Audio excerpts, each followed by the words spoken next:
2019లో మనం చూపించిన మేనిఫెస్టో చూపించా, ఏ రకంగా ప్రతిదీ అమలు చేసి ఏ రకంగా చేశాము అన్నది చూపించా, ఏ రకంగా గతంలో ఎప్పుడూ కూడా జరగని విధంగా, ఏ రకంగా ఈ స్కీమ్స్ ఏమైతే ఉన్నాయో ఎప్పుడు వినని విధంగా తీసుకొచ్చిన పాలన చూపించాం.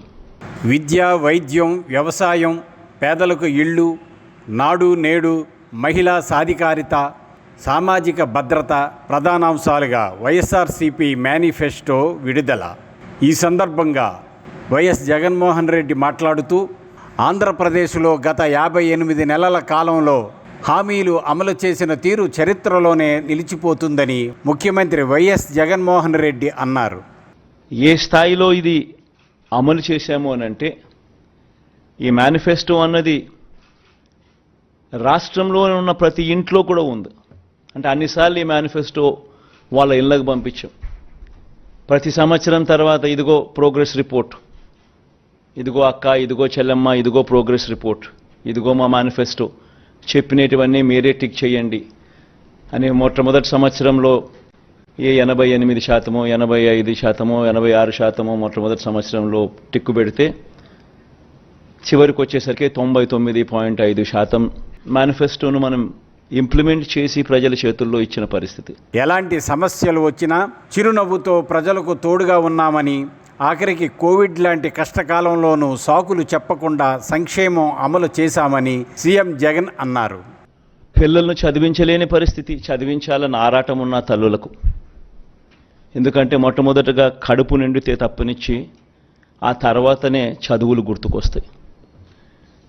అలాంటి పరిస్థితుల నుంచి ఫీజులు కట్టలేక పిల్లలు చదువులు మానేసిన పరిస్థితి, పిల్లలు తమ తండ్రులు ఆ ఫీజులు కట్టలేని పరిస్థితిని చూసి పిల్లలు ఆత్మహత్యలు చేసుకున్న పరిస్థితి, ఇంజనీరింగ్ చదువుతా ఉన్న పిల్లలు.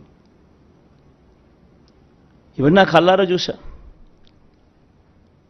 అవ్వాతాతలకు అన్ని అర్హతలు ఉన్న పెన్షన్ రాని పరిస్థితి, ఇల్లు ఇవ్వని పరిస్థితి, రేషన్ కావాలన్నా, మరుగుదొడ్లు కావాలన్నా సబ్సిడీ మీద ఇచ్చే లోన్లు ఇచ్చి అరకొర ఆ ఊర్లో 2కో 3కో ఇస్తా ఉన్న వాటికి కూడా ప్రతిదానికి లంచం లంచం లంచం, వివక్ష వివక్ష వివక్ష. ఈ మ్యాన్ మేడ్ ప్రాబ్లమ్స్ను,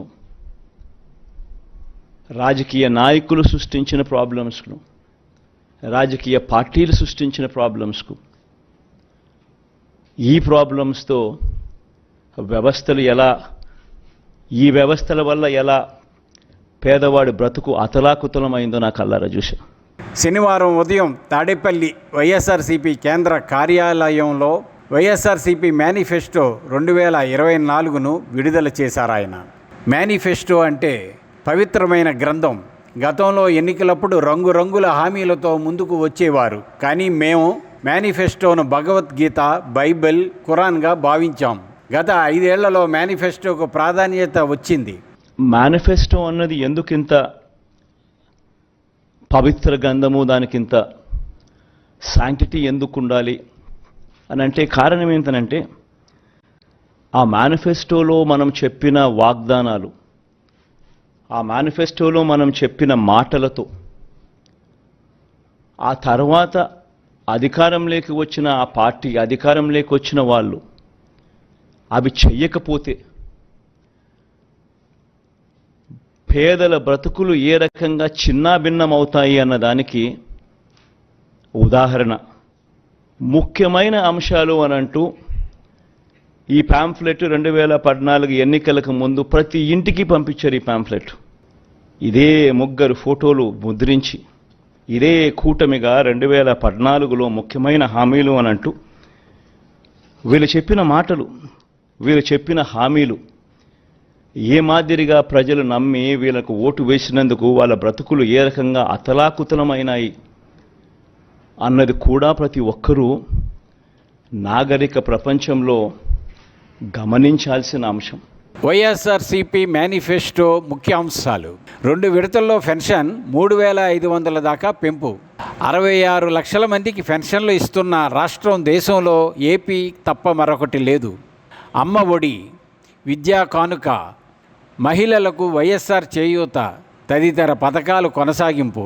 వైఎస్ఆర్ చేయూత పథకం గత 5 ఏళ్లలో 4 విడతల్లో 75,000 అందించాం. వచ్చే 5 ఏళ్లలో మరో 4 విడతల్లో మరో 75,000 అందిస్తాం. మొత్తం 8 విడతల్లో 150,000 అందిస్తాం. అమ్మఒడి 2,000కు పెంచుతాం. 17,000 ఇస్తాం. తల్లుల చేతికి 15,000 అందిస్తాం. రాబోయే 5 ఏళ్లలో వైద్యంపై స్పెషల్ ఫోకస్. వైద్యం, ఆరోగ్యశ్రీ విస్తరణ. ఆరోగ్యశ్రీ పరిధిని ఇదివరకే 25 లక్షలకు విస్తరించాం. వైఎస్ఆర్ కాపు నేస్తం పథకం కొనసాగిస్తాం. గత 5 ఏళ్లలో 4 దఫాల్లో 60,000 అందించాం. వచ్చే 5 ఏళ్లలో మరో 4 దఫాల్లో మరో 60,000 అందిస్తాం. మొత్తంగా 80 విడతల్లో 1,20,000 లబ్ధి చేకూరుతుంది. 4 దఫాల్లో ఈబీసీ నేస్తం 45,000 నుంచి 1,05,000 రూపాయల వరకు పెంపు. వైఎస్ఆర్ రైతు భరోసా 13,500 నుండి 16,000కు పెంపు. కౌలు రైతులకు కూడా రైతు భరోసా వర్తింపు. మత్స్యకార భరోసా కింద 5 విడతల్లో 50,000 అందజేత. వైఎస్ఆర్ 0 వడ్డీ కింద 3 లక్షల రుణం. ఆటోలకు, ట్యాక్సీలకు వచ్చే 5 ఏళ్లలో 50,000. వాహన మిత్రను 5 ఏళ్లలో 50,000 నుంచి 1,00,000 రూపాయలకి పెంచుతాం. లారీ డ్రైవర్లు, టిప్పర్ డ్రైవర్లకు కూడా వాహన మిత్ర వర్తింపు. 10 లక్షల వరకు ప్రమాద బీమా. చేనేతకు ఏడాదికి 24 చొప్పున 5 ఏళ్లలో 1,20,000. వైఎస్ఆర్ కళ్యాణమస్తు, షాదీ తోఫా కొనసాగింపు. లా నేస్తం కొనసాగింపు. అర్హులై ఇళ్లు స్థలాలు లేని వారందరికీ ఇళ్ళు, ఇళ్ల పట్టాలు కొనసాగింపు. నాడు నేడు ట్యాబ్ల పంపిణీ కొనసాగింపు. 2025 నుండి 1వ తరగతి ఐబీ సిలబస్. ప్రతి నియోజకవర్గంలో స్కిల్ హబ్. జిల్లాకో స్కిల్ డెవలప్మెంట్ కాలేజ్. తిరుపతిలో స్కిల్ యూనివర్సిటీ. స్విగ్గీ, జొమాటో లాంటి గిగా సెక్టార్ ఉద్యోగులు ప్రమాదవశత్తు మరణిస్తే వైఎస్ఆర్ బీమా వర్తింపు. ఎస్సీ, ఎస్టీ కాలనీలకు ఉచిత కరెంటు. వీటితో పాటు వివిధ వర్గాలకు కొనసాగిస్తున్న సంక్షేమం గురించి మేనిఫెస్టోలో ప్రస్తావన. రాజధానుల విషయంలో ఇలా పేర్కొన్నారు. మళ్ళీ అధికారంలోకి రాగానే విశాఖ నుండి పాలన కొనసాగిస్తాం. రాష్ట్రానికి గ్రోత్ ఇంజిన్గా విశాఖను తీర్చిదిద్దుతాం.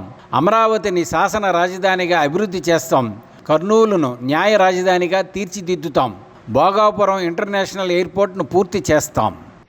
నేను చెప్పేది ఒకటి.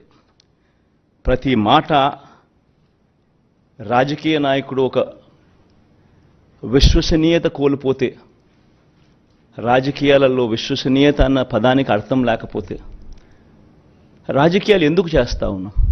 ఎవరి కోసం చేస్తూ ఉన్నాం? దేనికోసం చేస్తూ ఉన్నాం?